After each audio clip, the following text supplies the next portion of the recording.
Hi everyone. Today we're looking at the chapter on perception in the workplace. So what we're going to focus on in this chapter is how we make sense of the world around us. So why is this important in terms of organizational behavior, perception? Well, first of all, it influences our decision making, which is important in workplace activities, and perceptual errors that we will also talk about can have a huge influence and consequence on activities that take place in the workplace, such as hiring, promotion, and managing.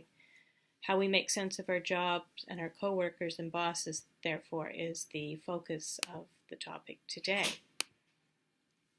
So what is perception? What are we talking about when we look at it? Well, basically, it's how we see the world around us, how we see others, how we make sense of our environment.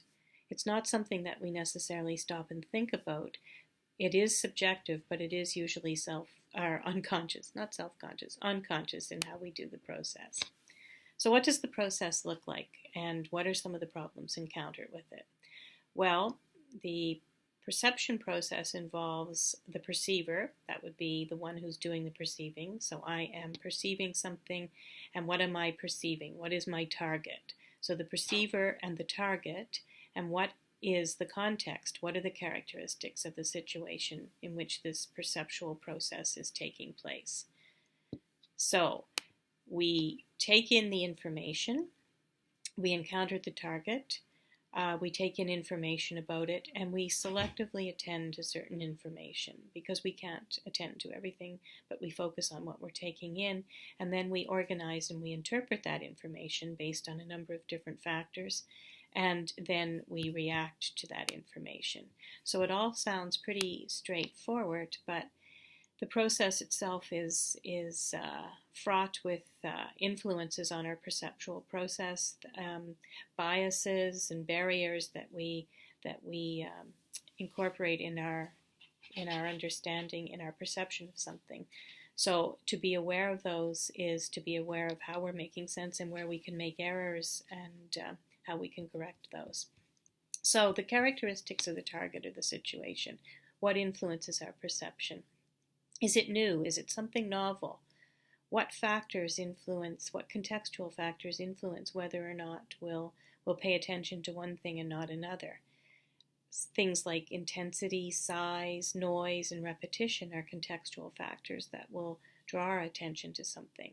So for example, if we hear an ambulance, or we hear a siren and we see that, we look up, we pay attention to that, we see it's an ambulance. The noise, the intensity, and the repetition of that contextual factor is what influences us. Those are characteristics of the target or the situation. There are also characteristics of the perceiver that influence our perceptual process. Is it consistent with something when we're forming a perception or a judgment? Is it consistent with our attitudes? Is it something that we believe in? Are we basing it on past experience? Do we have past experience that helps us form that attitude? So these are some of the influences that we have. Now, jumping ahead to some of the errors that we can make when we are perceiving something and which will influence our decision making, we have the primacy effect, which is basically stating that we rely on first impressions to form our perception of something. So relying on first impressions means that the first impression that we have of something could influence how we think of that. So for example, if we've met somebody for the first time, if you meet me for the first time and you have a first initial impression of me, then according to the primacy effect, it will be very hard to shake that impression because it's the first impression that has been formed. Whereas the recency effect means that we rely on the most recent information to form an impression on someone, something, some event. So for example, you're in a job interview and or you're on a job panel and you're interviewing a number of different candidates. The recency effect would state that the error you're making if you are influenced by the last candidate, because you're forgetting the other candidates and you're relying on the most recent information to make your judgment on whether or not maybe the person should be hired or what your opinions are. The same would hold true for primacy if it was a hiring panel, for example, and you had 4 or 5 different candidates, and the first candidate made the impression according to the primacy effect. Relying on that first impression, if you did, would influence who you decided you wanted for the job or what you thought of that person. Another perceptual error is the halo effect, where one trait forms a general impression of that person. So you might think that the person is a good worker based on a trait, on something that you've seen, and that would influence how you viewed that person from there on in, whether they were a good worker or not, because you had one trait that influenced that thought. Then that's how you would go forward with that, and that would be a very hard impression to shake after that. Our perception is also distorted, so it's not an error, but it's a distortion that can take place, and it's constrained because of the time we have available to make a decision, the information that we have about a person, event, or situation, and our ability to actually make that judgment. So we do tend to make shortcuts about in perception about what we're looking at, and we tend to do that. Now, in your PowerPoint notes, I've given you a lot of visual examples of these different errors and what can occur, so you can rely on those too to look at and to expand and reinforce what I'm saying here. Other barriers to selective perception are the barriers of blocking, whereby we only see what we want to see and we ignore anything that challenges our beliefs or attitudes. So, for example, I can believe that someone is an honest person, and then I hear that they have done something dishonest. Because I have that opinion of the person, that initial opinion that they're honest, I will block that information, or I could block that information because it contradicts something that challenges my attitudes and beliefs. Likewise, another barrier, similarly but different, is filtering, which means we ignore what is not of interest to us and we take in what is novel or different. So we'll tend to focus on something that we haven't seen before, or is different from what we've seen, and we ignore everything else that's going around. So we filter through the information. How do we overcome these selective attention errors? Well, in your notes there's an example of where we focus on nothing and we take everything in so that we're not unduly influenced. So, for example, if you were a detective, you might come to a case and not make up your mind ahead of time, but you take in all the evidence, you don't focus on anything in particular, and you take in everything and then formulate your opinion. So that would be one way of focusing on nothing, taking everything in. Another shortcut or process we use in the selection process that influences the target, the perceiver, the target, and the context is that we rely on perceptual grouping, or we take shortcuts and rely on cues as a way to organize our perceptions into something that looks familiar to us, or something that helps us fill in missing information. So this works some of the time, and we do this if we have time constraints, but it can also prevent us from being open to new ways of interpretation, and it can stifle our creativity because we rely on the same processes over and over again. As well, it can be inaccurate at times. So perceptual grouping, what are some of the things we do? And I've given you examples of those in the PowerPoints. We use closure, so we fill in the gaps. We target a person's similarity to other people, so we make assumptions based on what we know. Or we rely on what we call mental models or broad world views to guide our perceptions. And the example I give you is that we might have a world view about women in the workplace, for example. So we might say women should stay home and raise families. If that's our broad mental view on women in the workplace, then that would guide our perceptions and our decision making and our feelings about women who work or women who don't work. This leads us to Some of these perceptual groupings can lead us to stereotyping, which is making assumptions about people that we have based on limited information or generalizations about groups of people to which they belong. We know that this can lead to inaccuracies, causing us to make judgments that are either overly generous or prejudicial. So we have to be careful with stereotypes.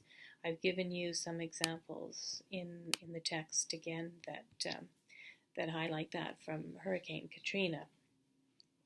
Okay, so jumping right along here, in this chapter we also look at attribution and attribution theory, which ties in with the notion of perception, and it's a perceptual activity that explains how we attribute the causes of the behavior of others. So when we're looking at someone else's behavior, if we're looking at someone who's late for work, for example, or late for different events, we say, what causes that behavior? And knowing how we attribute the behavior of others, what causes, can lead us to make assumptions about people. So if we question how our attribution process works, we can understand a little bit better that it might be something that our perceptions might be inaccurate. So we basically say with attribution theory, is somebody's behavior caused by internal factors, something that's within their control, or external factors, something that's beyond their control. So we might say, Lindsay, as I say in the text, was late because of a traffic accident. Lindsay was late. Why was Lindsay late? Lindsay was late because of a traffic accident. That would be external causes. Or Chris was late because of oversleeping. So we would say Chris overslept. That's an internal factor. Whether those factors are there or not influences what we think about the person, and understanding how this attribution process works is important in the workplace because a manager's reaction to a particular action of the employee and their behavior will depend on the attribution that we have for them. So there is a model in the PowerPoints that shows how the attribution process works, whether it's internal attribution, how we can determine if it's an internal attribution. They were late because they had control over a situation, or they were late because it was a situational factor and external attribution applies. So we basically say, is the behavior of someone consistent with past behavior? Are they late? Have they been late before? Is it distinctive behavior from other situations? No, this person is never late, so I don't know what happened. There must be something wrong. Are others late at the same time? Is there a consensus of behavior with others? So whether you answer frequently or seldom with this attribution process, you should be able then to figure out, okay, so everybody else is late. So maybe they're late because there's traffic on the bridge. They're never late in other situations, so this is an exception. What's going on here? Is this consistent with past behavior? Oh yes, that's Lindsay, or that's Chris. They're constantly late for everything.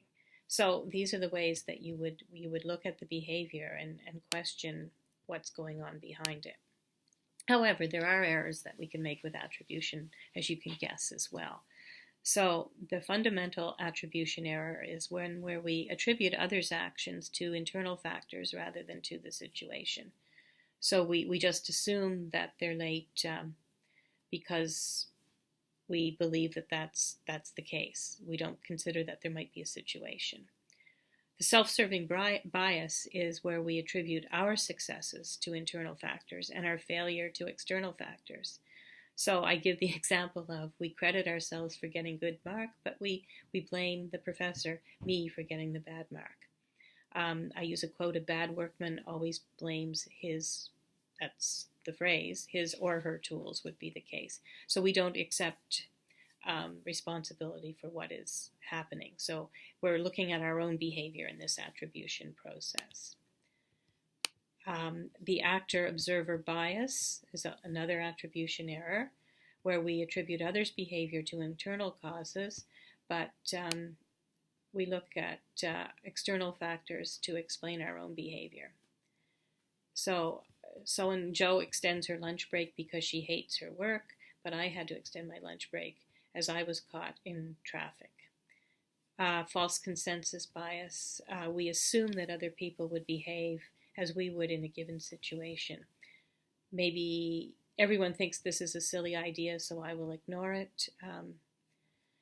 So we assume that maybe I should be more polite on the phone, but being disturbed as much as I have been today, any reasonable person would react in the same way. So these were things that people would say with a false consensus bias. So what I will tell you about these different biases and the attributions is that you need to know these terms. The best thing to do is use examples of your own, put them in your own context, in your own language, so that they help you make sense of them. But there will be questions on the test that ask you to identify each of these types of errors and to be able to recognize them, should you be able to see them. So what we've done in this chapter is looked at perception, the perceptual process, perceptual errors, attribution, and the attribution process, and attribution errors. As I say, you need to go back and look at them and make sure that you understand them and can put them into your own context. So that's it for this week, and I look forward, as does Ellen, in reading your comments online and reading your discussions online. So have a good week.